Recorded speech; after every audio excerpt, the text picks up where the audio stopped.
Before we get started, we just want to let you know about a few ways you can support our grassroots indie show. You can follow us on social media at No Bad Reviews Pod. We'd love it if you could go to your favorite podcasting app and rate us and review us. Also, please tell a friend about our podcast. And last, you can financially support us on patreon.com/nobadreviews, buymeacoffee.com/nobadreviewspod, and you can buy merch at our website, nobadreviewspodcast.com. Thank you, and enjoy this episode.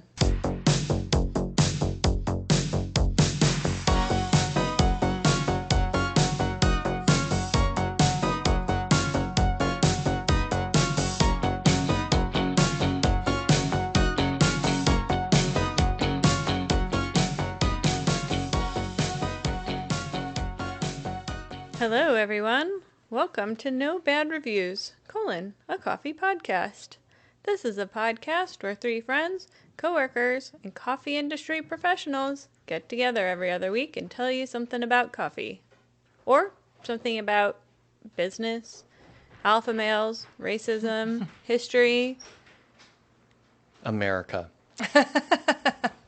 I'm Jenny. I run the operations at a coffee company, and that's what makes me a coffee expert.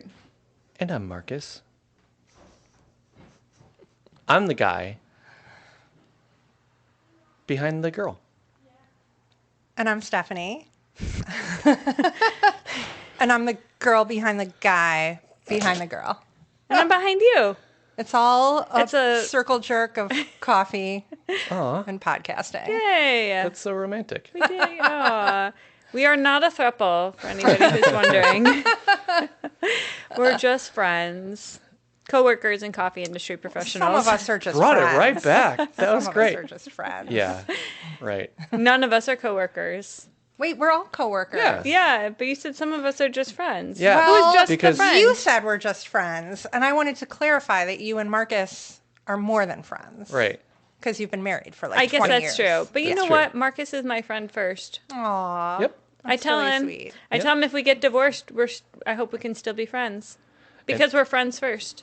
We were not friends first, but we've become friends first. Yep. Jenny is my best friend. Aw. And when we get divorced.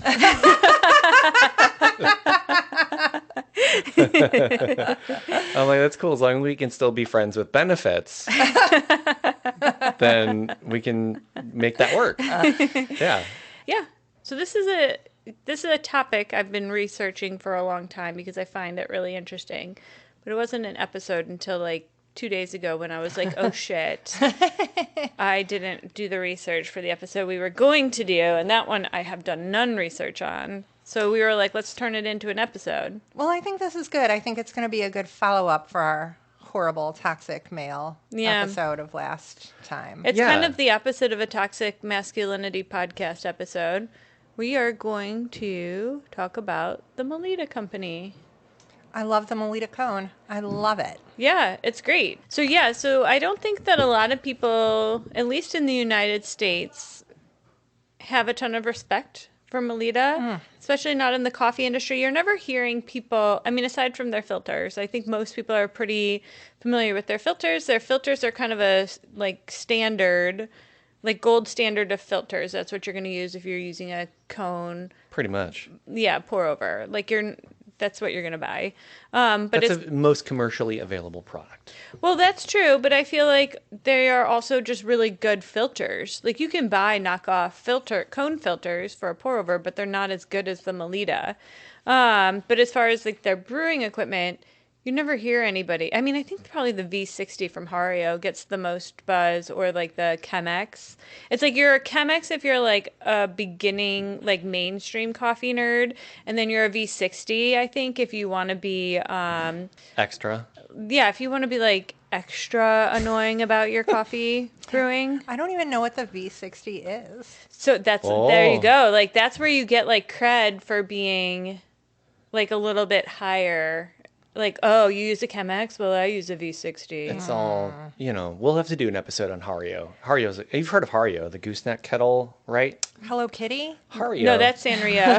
No. It is a Japanese company, though, Hario. I thought you were going to say gummy bears. Oh. No, it's Haribo. And that's a German company. I don't actually, yeah, I don't know what this is. Okay, so yeah, it's basically like your levels of elitism, right? There's so many levels of elitism in the coffee industry, and it's like Chemex is like introductory. Then being a V60 is like a little bit da da da. And then it's a rabbit hole. We can go down that. I mean, like, I don't want to say anything bad about however people brew their coffee or however they think it's best or whatever. So I'm not trying to like make a dig on people. I'm just trying to say, like, if you were on, say, Reddit, the most annoying, like, these are the levels of people who get a little too intense about coffee. But what I'm saying is that nobody's ever like goes hard on Melitta. Right. It's ubiquitous. And they're everywhere.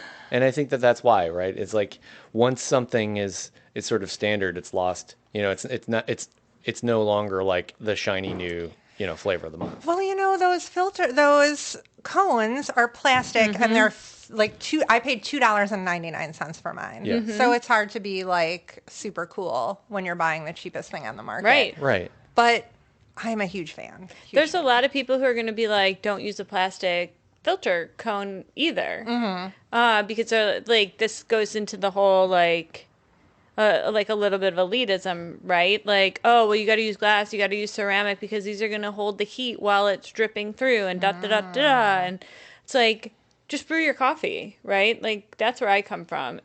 To me, the most important piece in your coffee brewing is going to be your coffee. Like, if you're not buying high quality coffee, it doesn't matter what you're brewing it on. It's going to be garbage.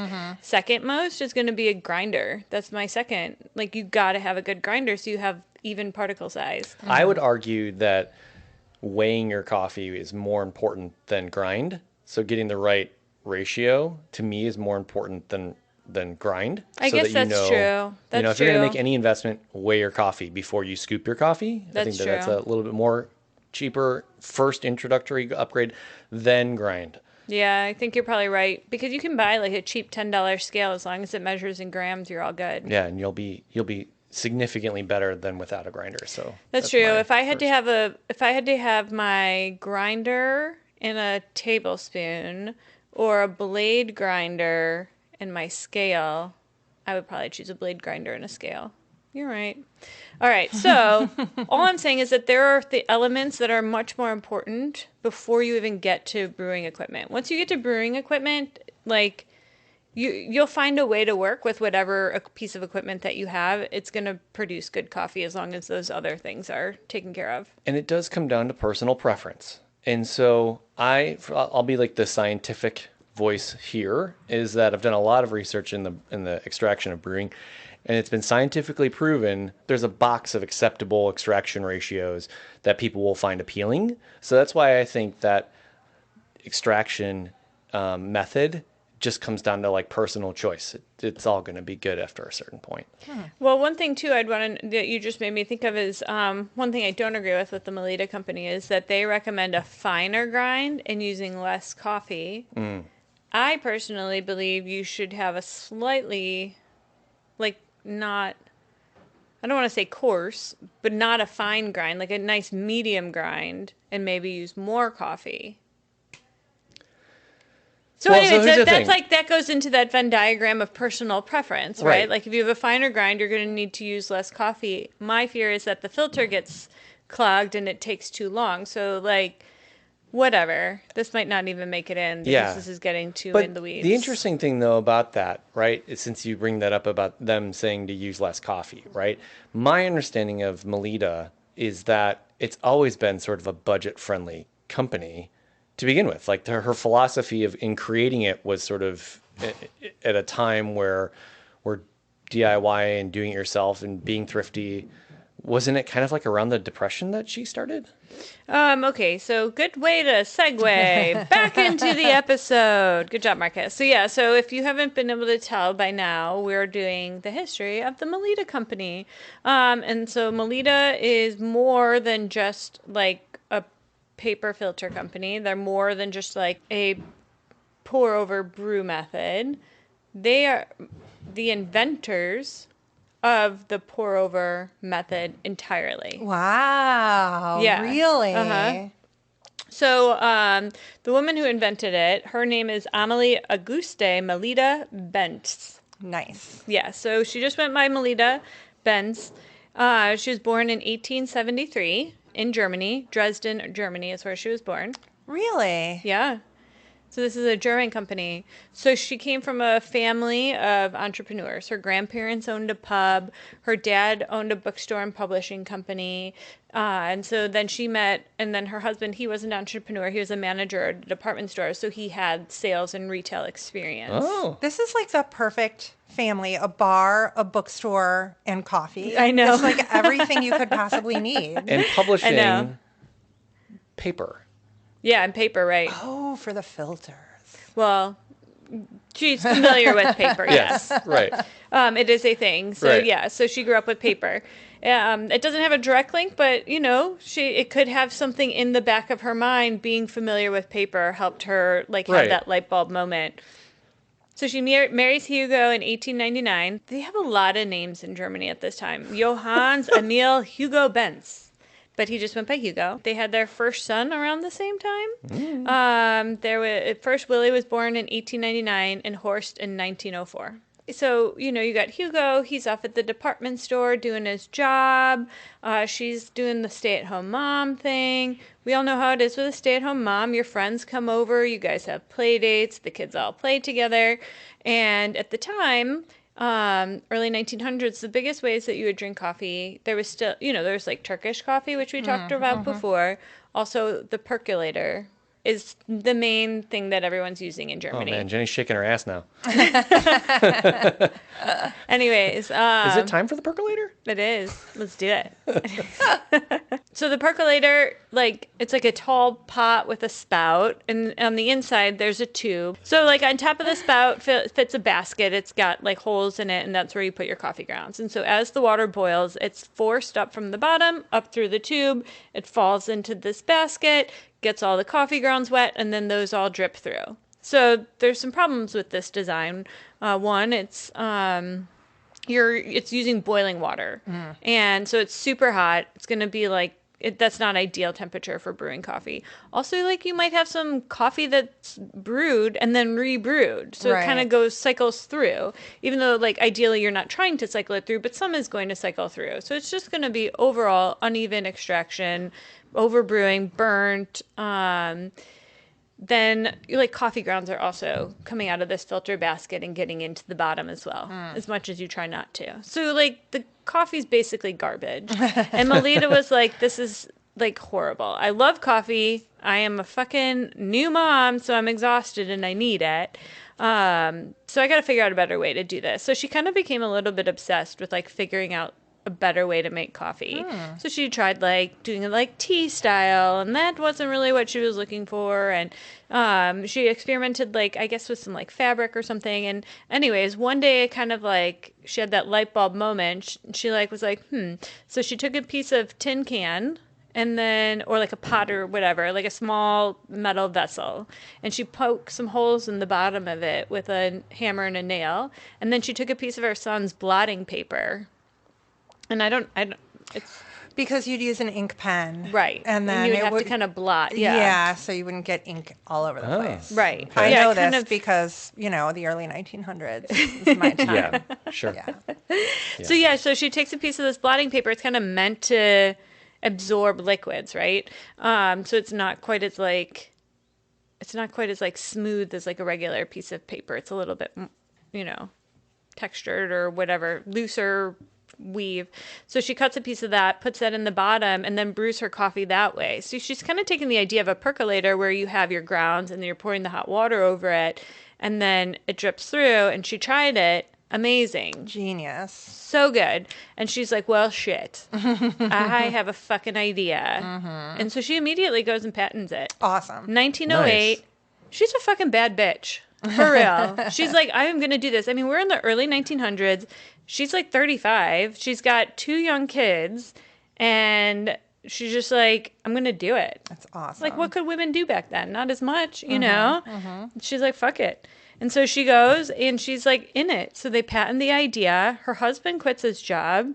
They start just they find like a metal manufacturer to manufacture her prototype and then what becomes her very first pour over device. That's dope. Yeah. So it's kind of similar to, the Vietnamese coffee fin, which like basically like you figure a cylindrical shape with the bottom kind of like a can might be.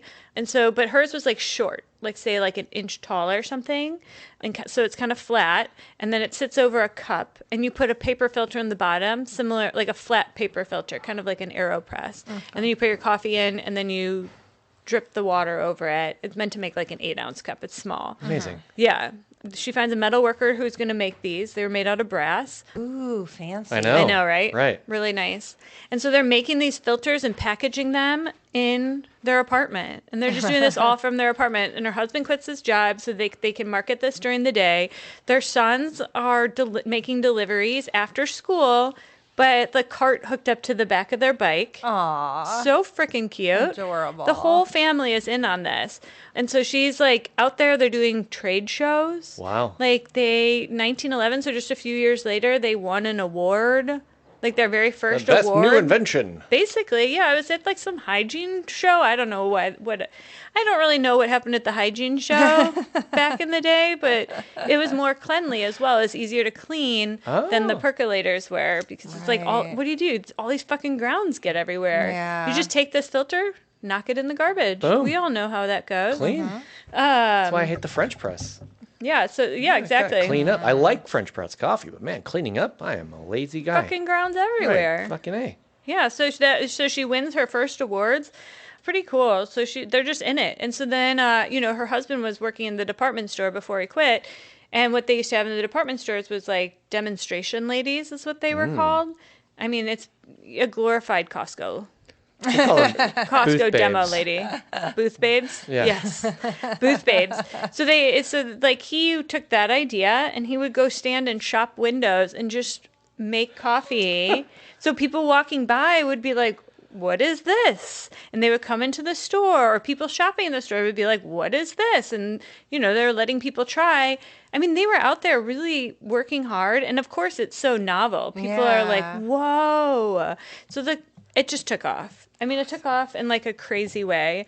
And so they basically did this with and no money. There was like very little startup costs. It was like 73 German pennies.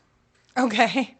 I don't know what that. I tried so hard to figure out a conversion. The best I could figure. 100 years ago, it's probably like $4. More. $5. So like my best conversion was the furthest I could get back was 1938. It would have been the equivalent of like $25 in 1938. So let's just say a little bit more, obviously more than that in 1908. But yeah, so they really did it. Like they worked hard. They reinvested all of their money back into the business.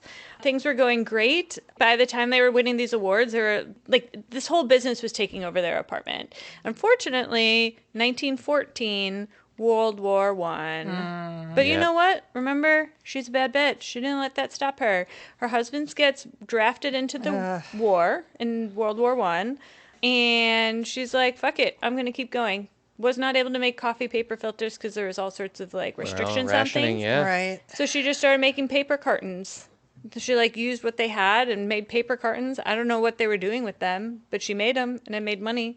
So then 1919, when the war ended, her husband, Hugo, comes home and they get right back to it. By 1922, they were exporting. Oh, during this time too, during World War I, she was so successful with just the packaging, the paper carton business. She moved out of the apartment and into a former locksmith's space. So she's now moved into her first kind of factory type space. Huh. Yeah. 1919, they're now exporting to Czechoslovakia and Switzerland.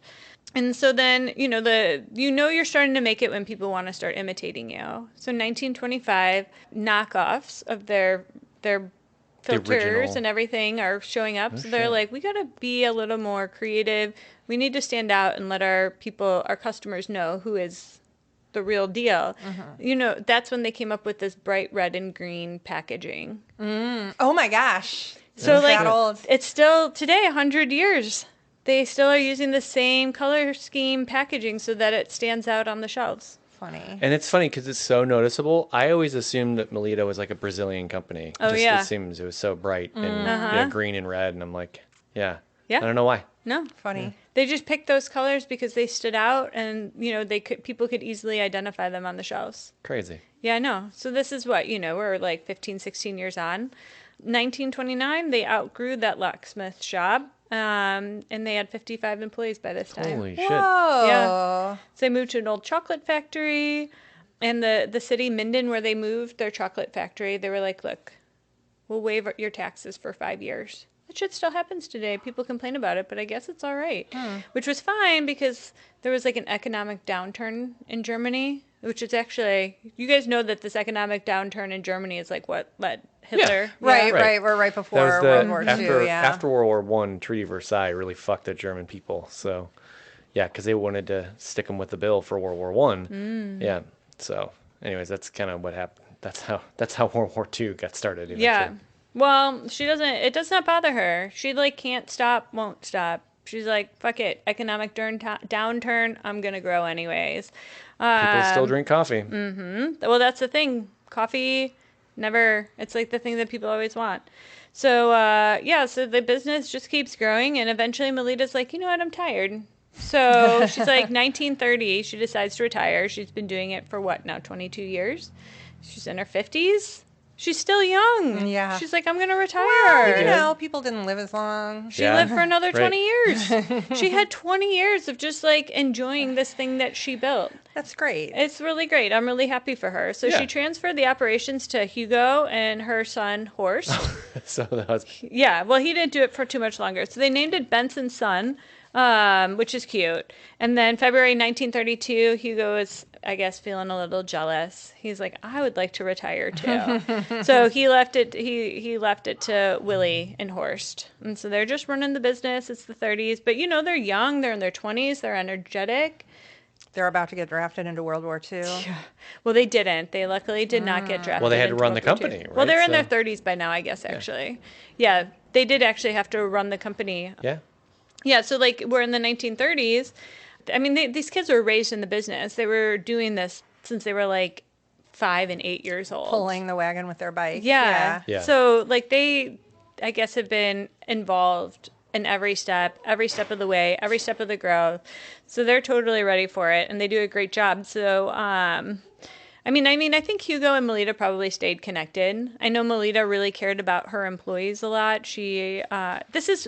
It's funny because this is pretty standard now, but it was pretty, go ahead, Marcus. I'm almost afraid to ask, though, what side were they on in the war? Did they try to remain neutral?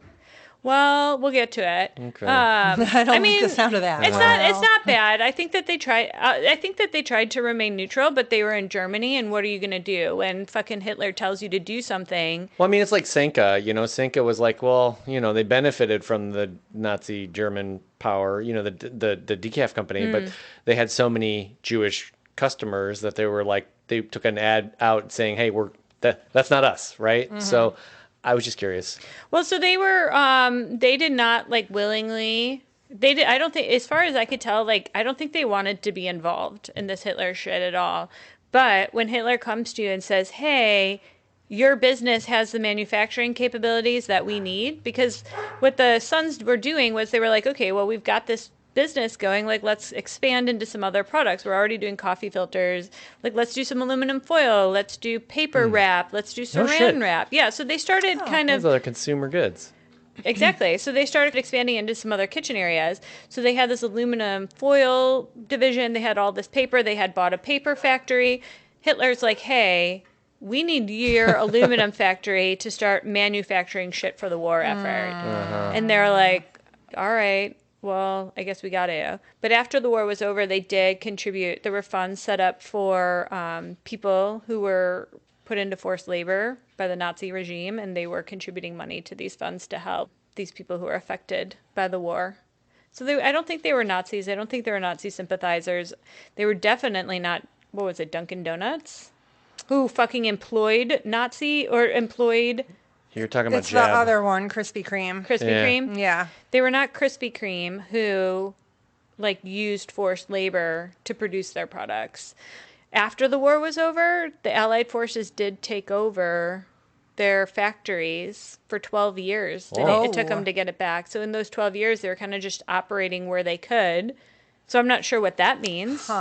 They have so much, the Melitta company has so much information, so many details. And then like World War II hits and they're kind of like, Oh, nothing to see here. Yeah. I mean, it's pretty typical of companies that were involved, on the wrong side of history. right. But there's just, not a lot of information. I think because Melitta kind of flies under the radar a little bit, right? Right. But you would think And they're not proud of that part of their history too, I'm sure. It's like, hey, and this is this is our history. We were such fine aluminum manufacturers for the Third Reich. The Third Reich, exactly. Our shipment into airplanes. It's like, maybe no. Here's us in front of a Nazi plane. The swastika plane. That's ours. You probably don't want to put that on your history. So it makes sense. And then they're sounds like they are trying to make good on the history. So Yeah, I mean, I don't know. I can't really say. They're a pretty huge company in Europe. If they were really strong Nazi sympathizers, maybe there would have been more information that I could have dug up. I don't know, but I didn't go looking at like German newspapers or anything, Right. I looked at English resources. Sure. So who knows what's out there. I did my best, could not find the dirt, except for they that were big enough to be to have their factories appropriated for the war effort. Yes, exactly. Whether they wanted that to be or not. Right. I mean, to me, they seem like fucking capitalists. So I think that if they held out as long as they could, like the German government didn't come in and like force them to manufacture stuff till like 1942. Oh, so they was, were at the like, end. Yeah. they were like trying to mind their own business as much as they could and just be capitalists as long as they could. It doesn't seem like they were on the Nazi bandwagon. They were not like there from the get-go. The whole time, like they're already kind of moving outside. They're selling to Switzerland. They're selling to Czechoslovakia. They're already reaching out outside of Germany. So to me, that kind of says that, Yeah, it's a global company. Right. They're already trying to, it sounds like they're just trying to do their business thing. Maybe not be politically involved. You started to say something about how Melitta was concerned about her employees. Oh, how did I don't know how I got maybe it was Germany. Nazis got me distracted. It's always. So Melitta was super concerned about her employees. She did things that were really innovative at the time, like giving holiday bonuses. She, I guess the standard vacation time was 6 days per year. She increased that to 15 days. Hot damn. Holiday. She also reduced the work week to 5 days. I don't know what the standard Holy was cow. at the time, but 7. probably. Probably only 6 because Oh, yeah, you need the day of the rest. 6th. you Yeah, need the 7th. day for God. Yes.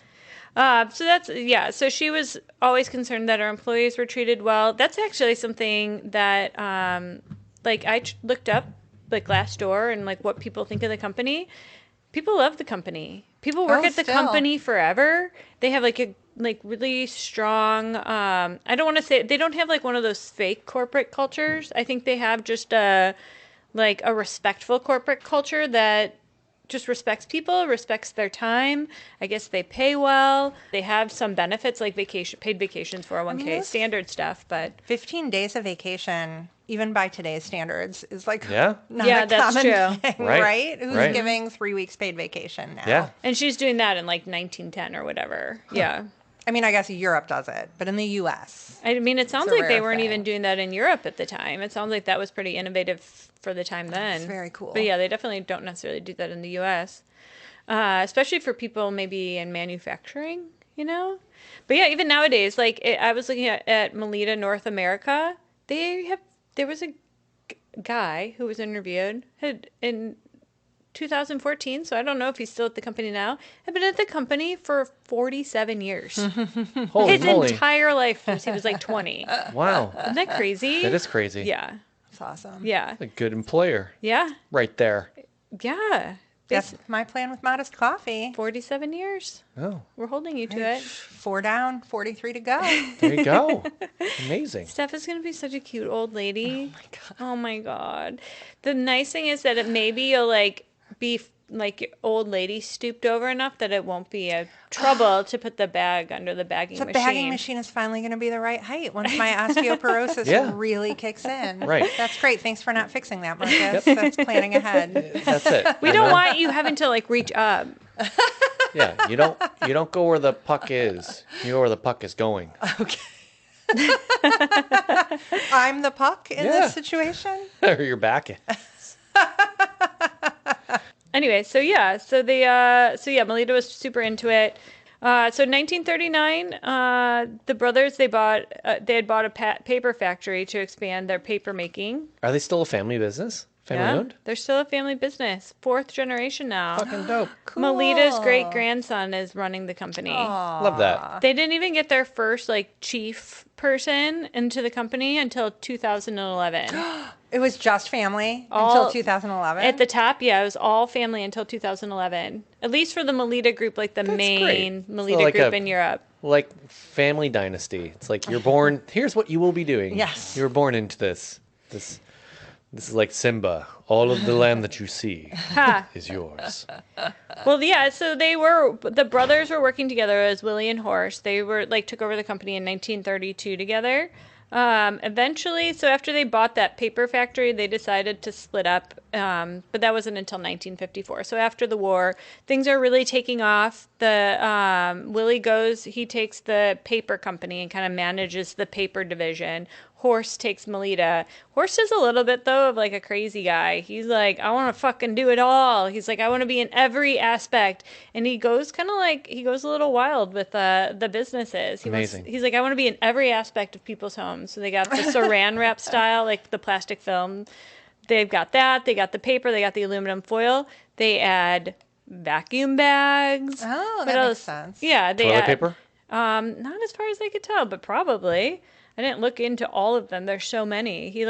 They also started doing like some housewares. He's like, I want to be making plates and shit. So like, Dope. He's like looking around, buying up these small companies and putting them under the Melitta name. Eventually it like got to be a little like wild. So it was like a little bit much. So in the 80s, he ended up kind of just like making each thing like its own thing. So they had like Melitta for the coffee. There's another one called Toppets. That was like the food wrapping shit. Like they've got like Ziploc style bags and things like that. These are still companies that you can go to a German or like a European grocery store.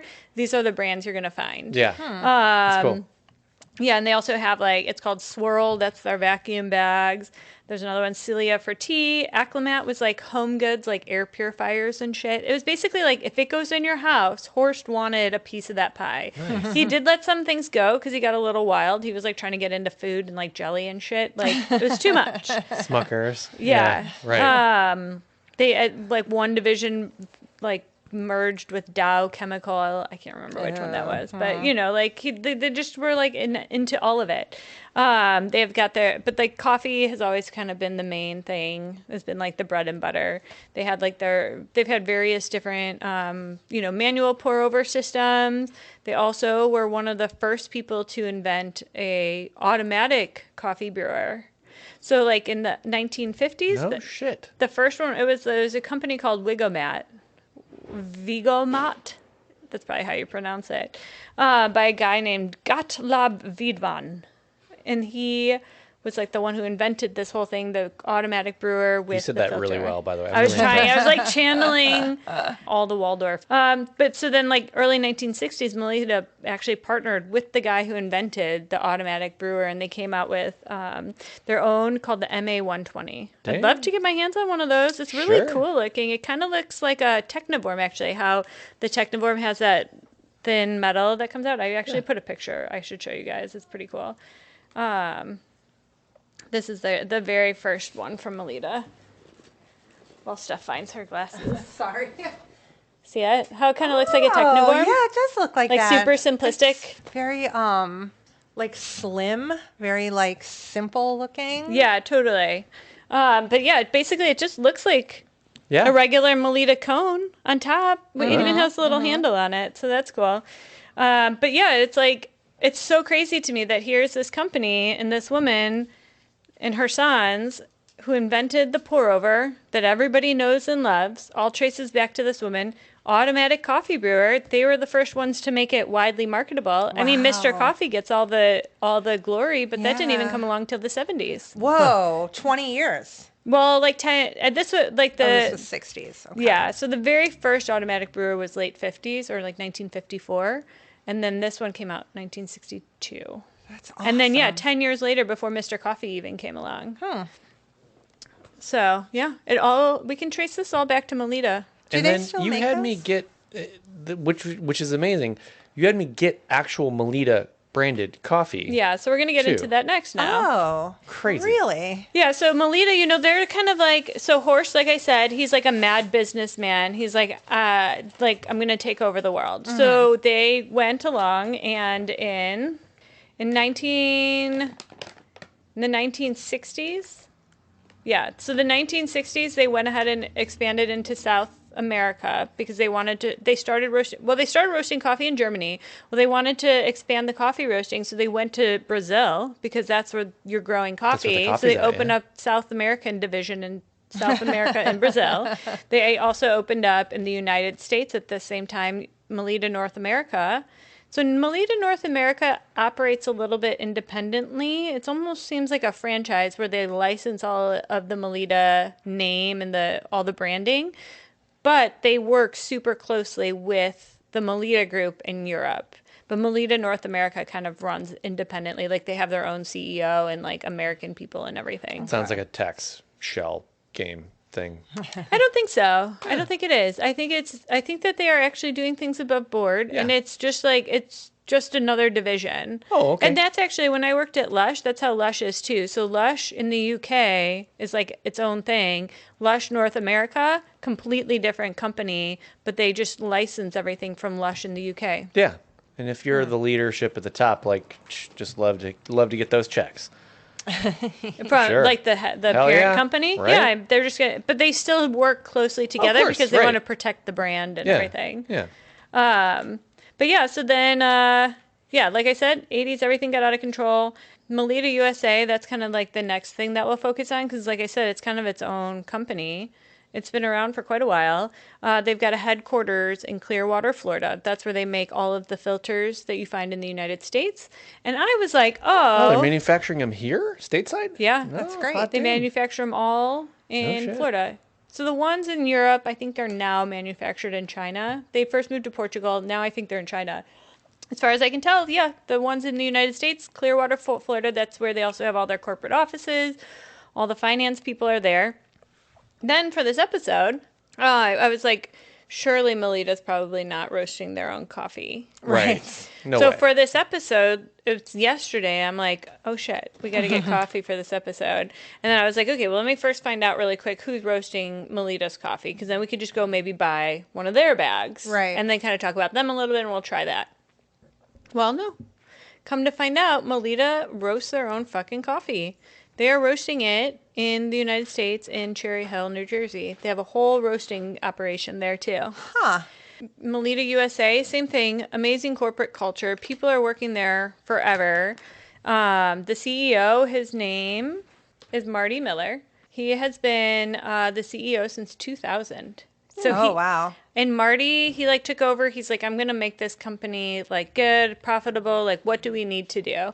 So he like on their website, he actually has a like ask like Marty page. Ask Marty. Because he's also always dreamed of being an advice columnist. And his parents forced him into going to business school. Exactly. Yeah. He's like, hey, I'm Marty. I want to hear from you. You tell me what you want. Tell me anything. This form is going to go directly to my inbox. I would like banana flavored coffee. Right into Marty and see what he says. He wants to hear from you directly. Aw, it's really sweet. Like, not nice. many CEOs are like, you know what? Come find me.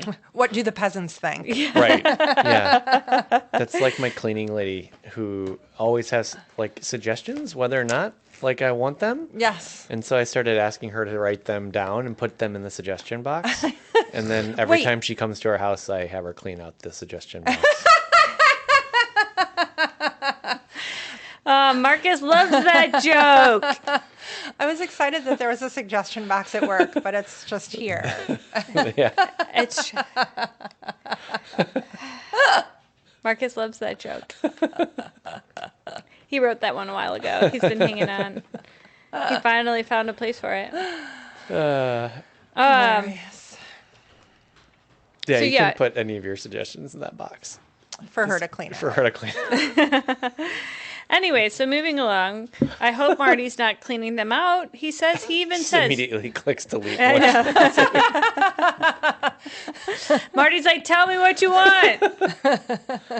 This company actually, though, is amazingly transparent. They have, so there's Melitta Group in Europe. There's other like Melitta websites, Melitta USA. Every single one is filled with an overwhelming amount of information about the company. It's actually pretty cool. Love that. They have like timelines and like detailed, like so much information. It's great. They want you to know everything. They want to know you to know about their sourcing. They want you to know about their roasting. They want to let you know what equipment they're using. They want to let you know like everything you want to know about this company. You can find out. That's great. They're super transparent. So It's really helpful if you're doing a podcast. Too. very amazing. It was great. All I had to do was like organize the information. I didn't even have to do any digging. It was great. Love it. They even have a location in Elgin, Illinois.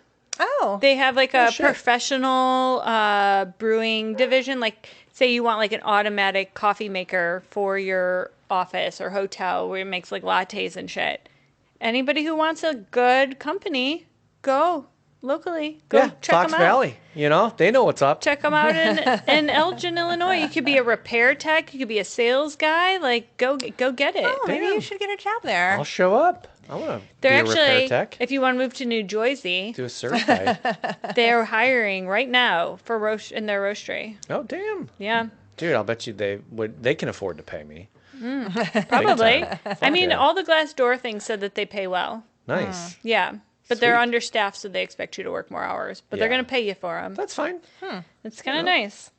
Yeah, so like I said, people work at this place forever. Jeff Bridges, who's the vice president of operations, The actor? I wish. No. But he's been with the company for 30 years. Oh. You got Marty. He's been there for CEO for 23 and probably worked there before that. Then there's Vinny Tagliaferro. He's the director of coffee. He's been there since 2007. Crazy. And like I said, Ron Clark, oldest employee, and as of 9 years ago, had been there 47 years. Wow. Crazy. That's amazing. Like I said, they do all of their roasting in New Jersey. Yeah, talk about this coffee because I'm looking at the bag right now. Gorgeous packaging. It's called European Indulgence.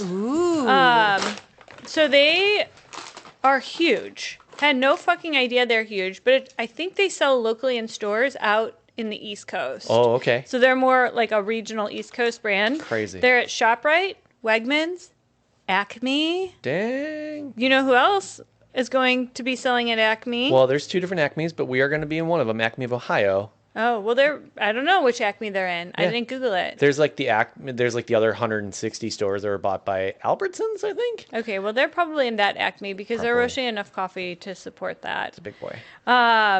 But they still try to be specialty about it. Vinny, I read an article with him. He says about 70% of the coffee that they buy comes from farms that are under 10 acres. Amazing. Yeah, it's crazy. And their fucking coffee roaster gave me major anxiety. How big? Fucking huge. They are roasting on a Probat R series. Have you ever even heard of the R series? Is that the centrifugal one? No, it's still like a typical drum roaster. 400 kilos. It roasts 880 pounds per batch. I Oh didn't my even know they God. got that big. Oh, they That's get fucking crazy. Huge. Like if you go on Probat's website and look at this R series and just like the schematic of it and how it goes together, I was like, I am about to faint right now. My anxiety levels are so high. There's a picture. You can find pictures of them even on like the Melitta USA website. There's like a picture of their roaster next to like some coffee bags. It's like monstrous. How big must it be? That would be 7 or 8 bags that you could roast like 4 humans inside of it. No way. I 5 mean, I would say adult probably humans? 7 humans. Oh my gosh. You're going to throw 7 humans in there. That's a big space. It's fucking huge. That's All just tumbling around like It's a dryer. spaceship. Yeah. Huge. Yeah. You should see it. It's fucking so scary. Oh my gosh. I'm just imagining like a chaff fire. It even says like on ProBat's website, they're like, look, we got like, this thing's got like fire safe things. Like if there's a fire where it's like gonna be fine. You have like to don't climb worry. inside of it to lubricate it, probably. Oh my God, imagine what could get chopped off. Oh goodness. Oh Jesus. Oh mama. It's too big. Yeah. I think I'd rather just have 8. Yeah. 8 100-pound roasters. Goodness. I don't need one big guy. I just want 8 little guys. 8 times larger than the 60-kilo coffee roaster that we have. 8 times larger. That would be Terrifying. I mean, that's like bigger than the room that we're in. Crazy. Terrifying. Yeah. It's gigantic. I just Amazing. want to, like, how tall? It's got to be at least 2 stories. It would have to be. Yeah. Yeah. And it's a drum style. It's not a It's a drum not style. a dryer. Oh my gosh. Drum style, yeah. It's a big boy. Crazy. It's just a giant fucking big boy. And you've got like huge tubes and all of this. That's a factory. It's a monster. Yeah. They're Amazing. It's like 100,000 square feet roasting facility Wow. because they're also grinding. Jesus. They're roasting, they're grinding, they're bagging, they're doing it all there. They offer toll roasting services on their website. Okay. They are organic, kosher, fair trade, and Rainforest Alliance certified. So Wow. if you want any of those things, they can do it in their Boom. plant for you. There you go. Which is cool. They do ground, they do whole bean, they do frac packs, they'll do cold brew. Whatever you want, they got it for you. And they're a 100,000 square foot facility. They also have a commitment to sustainability. It's like their company ethos is if it's not sustainable, they're not doing it if they can't do it sustainably. This is interesting about their filters. They're manufactured using FSC certified pulp, which sounds like forest. Oh, that's the forestry. Something. Yeah. Yeah. They also have a partnership with American Forest and have planted over 600,000 trees. Oh. Their Melitta cone filters are compostable. All of their filters, even the white ones, which is interesting, are chlorine and bleach free. Oh. Yeah, they bleach them using an UV? oxygen process. And they're like, there's literally no difference between the white and the Amazing. brown, which is Yeah. cool. And then, we all know they have the bamboo filters. Those are 40% bamboo. And their packaging is recycled paperboard. Dope. So, like, to me, it seems like they're this huge, gigantic global company, but it's like they've really tried hard to stay true to their values, creating like a family values company. They want it to be someplace like when I was reading this interview with Vinny, he was like, "Oh yeah, I was talking to Marty on the phone the other day." So it's like, there's Marty. He's out there. He's like talking to his people. They are globally $1.7 billion in sales every year. Wow. Yeah, and they employ like 5,800 people globally. Is that just the U.S. branch or that's all total? global? Okay. Yeah. Wow. So they're huge. They're a way huger company than I thought. Probably because they just don't have the visibility in our area that they do other places. Like I said, their coffee, ground, whole bean, sold more out east. We do not have that luxury of having Melitta on our shelves. So we had to get... Yeah, what the fuck is this? What is this like? So we did our best. Yeah. We did the best we could. If you want to buy Melitta coffee around us, you can't. I was certain that at least Woodman's would have it, but no, they didn't.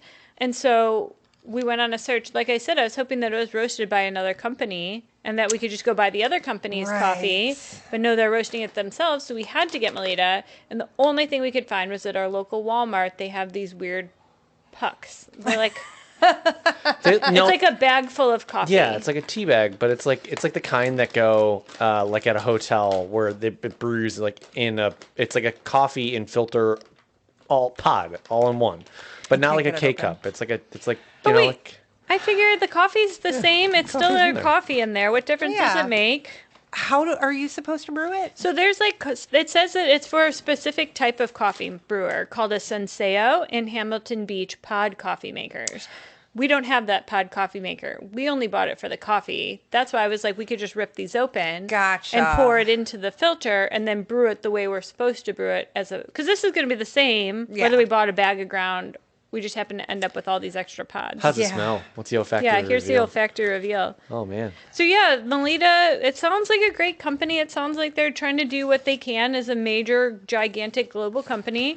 They're keeping it in the family as much as they can. Like I said, they didn't hire their first. It took them 100 years to hire outside of the family, basically. Well, shall we brew some coffee? Let's do it. Modest Coffee roasts the highest quality single origin coffees without the snobbery. They take the guesswork out of buying specialty coffee by carefully curating green coffees and sorting them to one of their tiers based on cupping score, price, flavor notes, and roast level. Go to www.modest.coffee/no bad reviews to see what they're roasting today. Pip pip cheerio! And we're back, and I see Jenny is brewing Brewing coffee the way Brewing Melitta coffee? intended a it. little pour over, a little hot water. Yep. I see the brewer you're using, a vintage brewer. Looks like the plastic is 100% BPA. Could be. It's all clear, hard plastic. But like with a brownish tinge to indicate it's from 1978.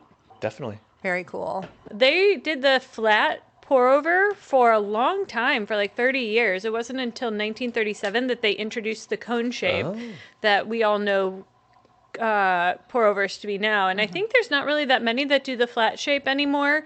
Like we were talking about, there's the Vietnamese thin. That's a flat shape, but that doesn't have a filter. There's the AeroPress, but that's meant to be pressed through. Yeah. And the then Kalita. the Kalita Wave, that's Yeah. a flat. Then some of the automatic brewers have that flat bottom basket as Yes. well. The original Melitta was more of like an AeroPress style filter, just over those bottom holes. The holes were kind of big too. They were probably like a good 1/4 inch of a hole. Oh, that was to encourage dripping Right, through exactly. the paper. Because Yeah. of like its flat shape. It had these bigger holes. Here, I can show you that makes guys if you want to look. That's really cool. You guys couldn't get your hands on a brass one, huh? Oh man, that would be cool. Yeah, so it's got it, and that handle underneath is actually the cup.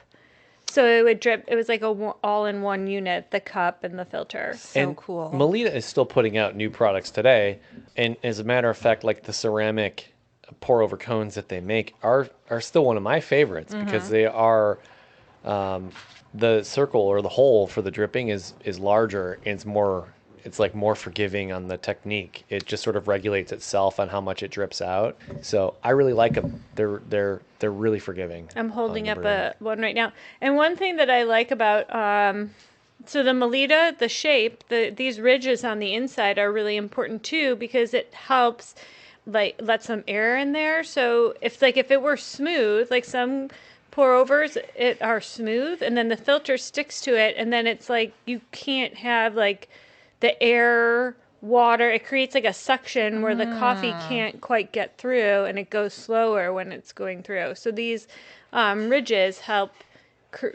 make it so that there is no suction. Interesting. So there's like a little bit of science there too, which is kind of an interesting thing.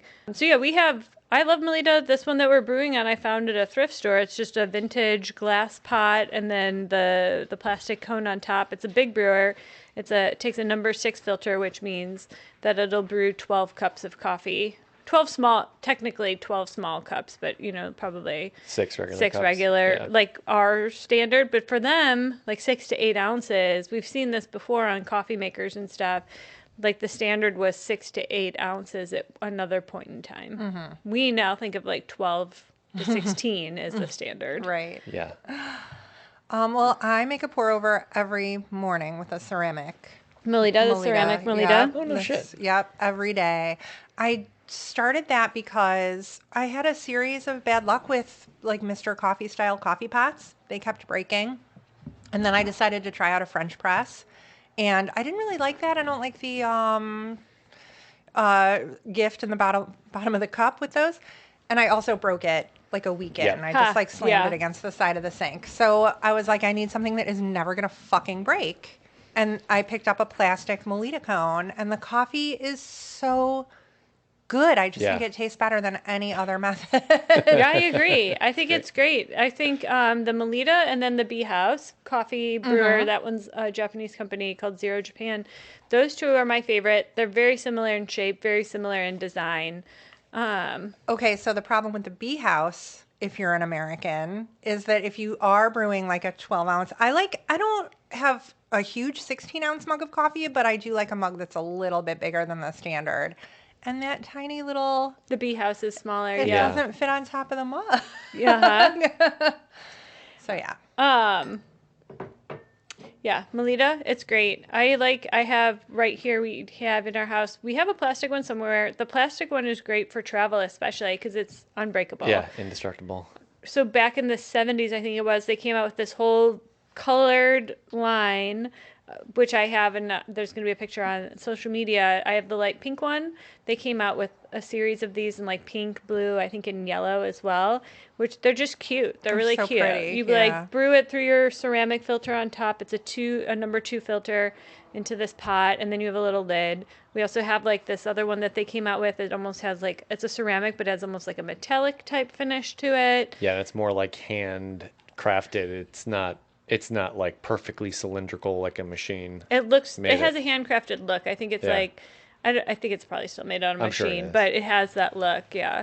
And then you can. This I started. I was like, I gotta find an MA 120, like the OG original Melita automatic brewer. Well, I couldn't find that, but if you go on eBay, you can find. This is kind of cool. They have these like travel kits. It's like a travel automatic coffee brewing kit where it comes in a fun bag. It comes with a little 1-cup brewer. It kind of looks like the Technivorm 1-cup brewers that are out there. Oh, sure. But it's a small little 1-cup tiny brewer, and it even comes with like little canisters for your coffee and your cream and your sugar. It's the cutest thing. I have to buy one. There's a lot of them on eBay if you're interested. So cute. You know what I just bought? We're taking a trip soon, and in preparation, I bought 2 pour-over cones that are collapsible. Oh, Oh, yeah, yeah. I've seen those. Silicone. Uh-huh. I think I have one. Maybe it's in the RV. Yeah, even. those are great. Very cool. I tested one out. It seemed to work Did it just work? fine. Yeah. So let's talk about this coffee. Wait, hang on. I gotta show you guys really I'm gonna do quickly a quick- because I'm so obsessed. I gotta buy this. Look at this. How cute. And so you would take your little travel bag of coffee and plug it in at your hotel or wherever you are. I do that anyways. All right. It's super cute, but like there's your carry-on. Like Right. just Not coffee. practical at all. I'm thinking Right. it's for like people who are in Europe traveling by train. Oh, Okay. that's very know? romantic. Yeah. Yeah, that's where my mind went because I don't like flying on airplanes. But it's so cute. I love it. I have to buy it. So let's do a olfactory reveal, shall we? Wait. I just have to show you this one too because Oh I'm my- obsessed. Marcus is This one comes dying with to a drink this little coffee. a little glass carafe instead of plastic. It's so cool. I'm like obsessed with Melita. I love the fact that this thing that is a global way of drinking coffee, so fucking common. It is like was just invented by this woman, and I feel like she doesn't get enough credit out there. Oh wait, Yeah. I just There's whole barista pour over competitions. Yeah, it's such a thing now. I just put this together. It's vintage, and it's only $25 for this whole setup. Yeah. This is actually really cute. This you is do why have to I'm buy like, I have this. to buy it. Yeah. Oh my god, I can't wait till you buy this. It's so With cute. like a leather bag. It looks nylon. It's probably nylon. Very cool.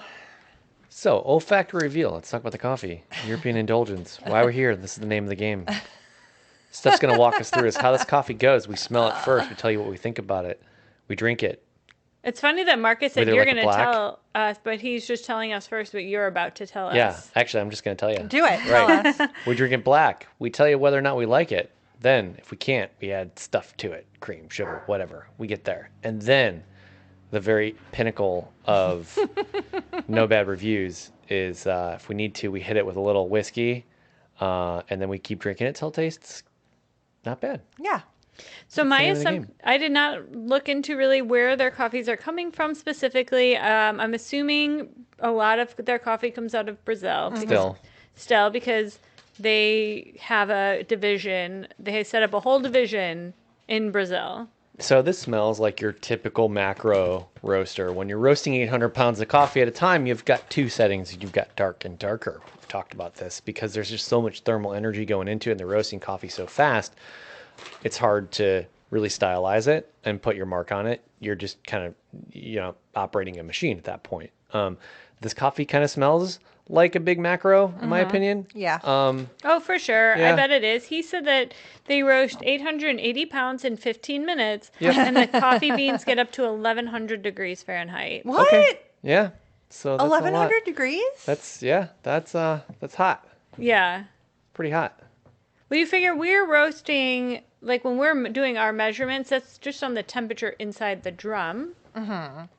Does the drum get up to 1,100 degrees? Not even close.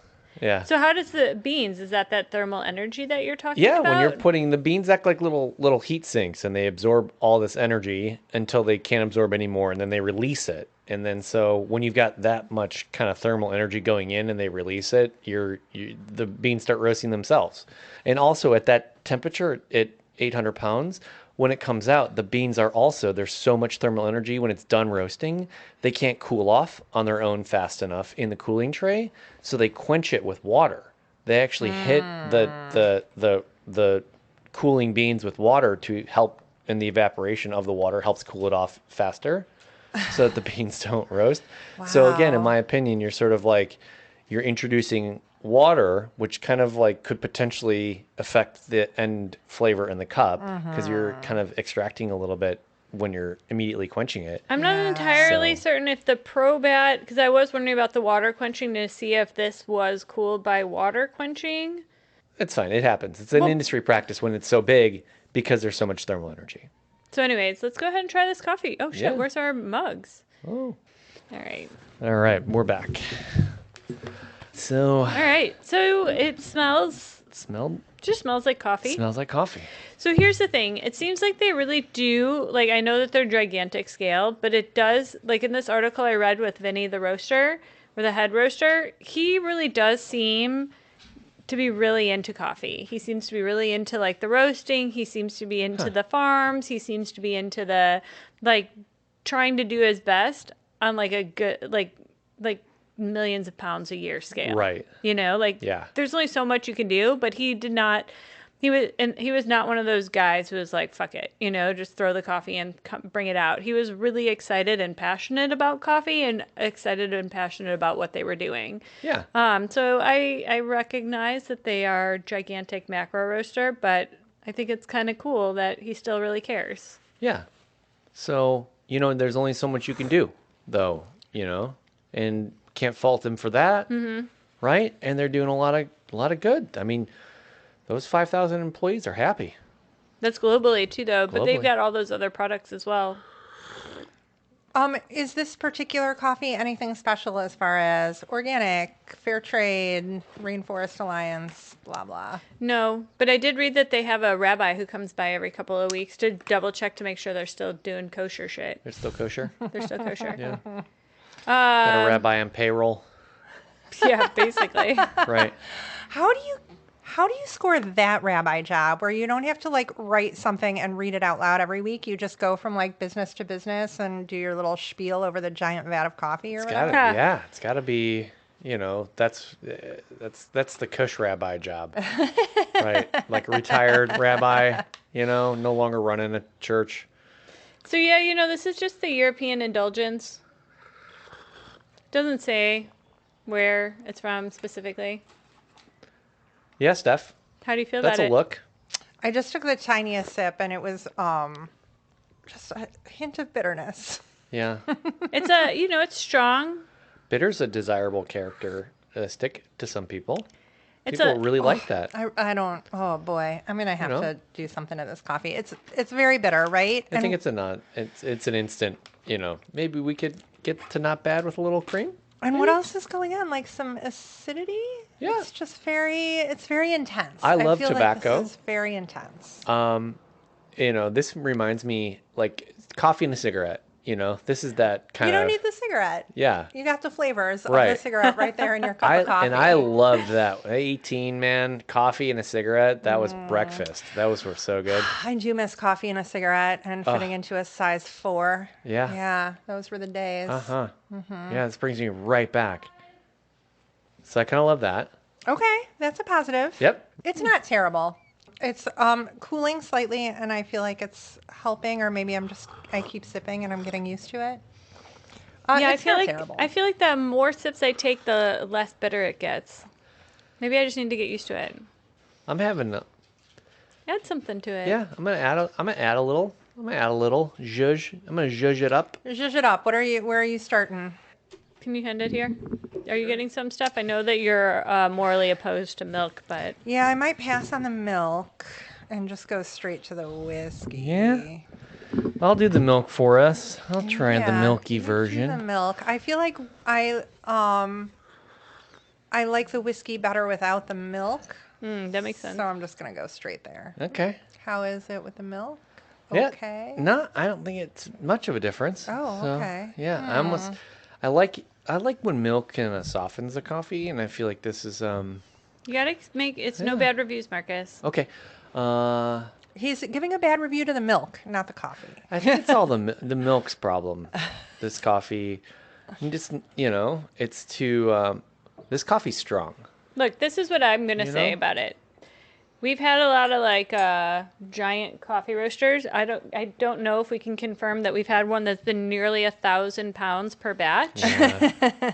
So putting that into perspective, I actually think it's better than some of the other ones that we've had that were roasted on smaller roasters. Oh, that's so good. The whiskey did it. Man, that's so good. That Uncle Nearest. Really, they need to be a sponsor. Let me see, I Throw had- any coffee at this, any whiskey. This whiskey just fixes. Yeah. Man, Yeah. it's good. Yeah, it's tasty. It helps. It helps mellow it out. Oh, they are roasting 10 million pounds of coffee per year. Fuck, Wow. that's crazy. That's a lot of fucking coffee. Right. That's almost million pounds a week. How is that possible? I mean, 1,000,000 pounds a month. Yeah. 250,000 pounds per week? There's 24 hours in a day, man. They got They- that shit running. They did say that the coffee roastery is going 24 hours a day. Oh, Yeah, really? there you go. 24/7, the coffee roastery is in operation. That's how. Wow. Yeah, Jeez. yeah. We could do that. We have done that. We have done that. Close to that. Fucking A. Not that that- was the worst 6 weeks of my life.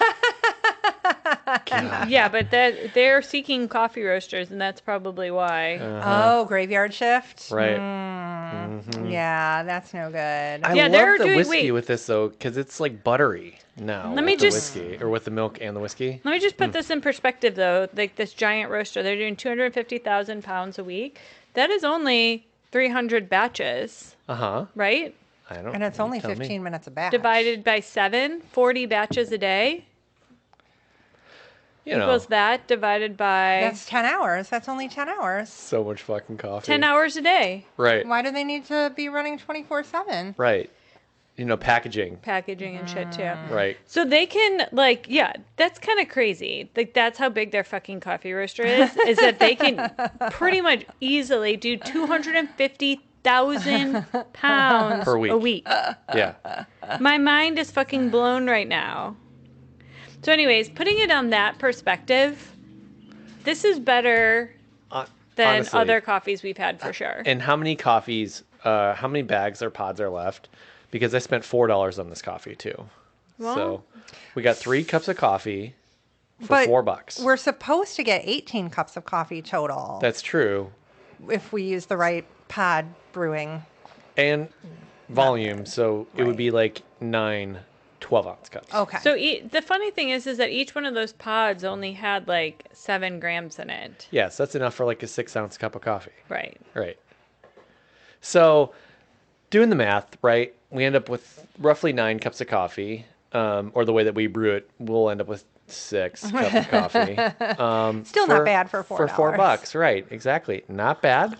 If you got $4 to burn, I I think there's worse ways that you could do it.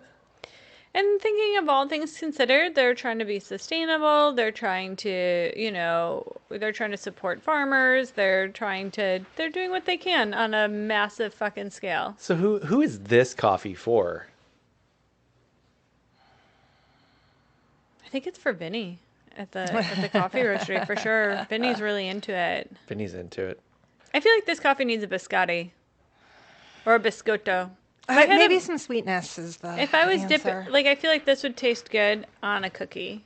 I put a fair amount of whiskey in mine, and I love it. Okay. I really like this. So this drink is now. for the person who's woken up hungover and needs to do were a you- hair of the dog.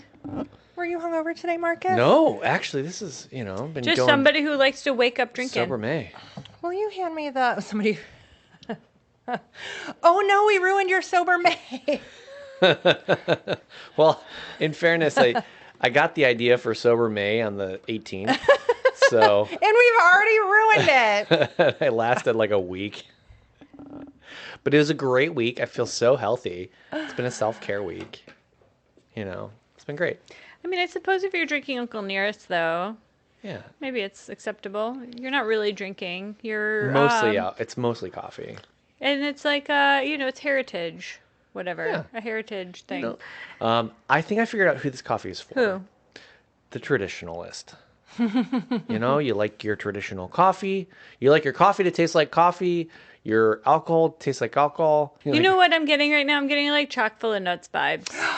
That's so funny. I was just thinking of that. Yes. You like something This is for familiar. your classic New Yorker. Right. If you like chock full of nuts, you're gonna like Melitta. If you don't like change, if you're resistant to change, this is it. If you're in 1929, you might like this coffee.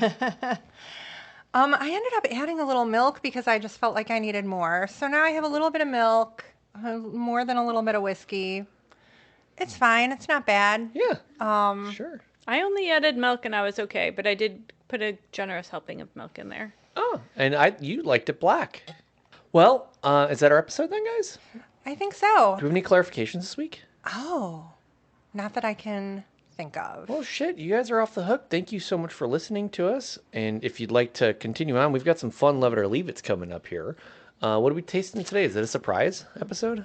No, Jenny knows about the horrible thing that I brought for her to try. It's not horrible, though. I think we're all going to love it. It's bread cheese. Oh. And the traditional way of eating bread cheese is to cut it up into little squares and put it in your coffee. Amazing. So that's what we're going to try. Cool. So And we're you're gonna going to find love out. it. Bread cheese. I think it's fucking weird, but whatever. It's just cheese. There's no bread in it. Oh. Yeah. Okay, good, because I'm gluten-free. Oh. Too. May. Gluten-free May. The cheese So- is keto. You're going to love it. Fantastic. So join us over there for that one. We'll continue the party over there. And then, Jenny, where would they go? Patreon.com/NoBadReviewsPod. And make sure you tell a friend. Selling it. Love it. Thanks, everybody.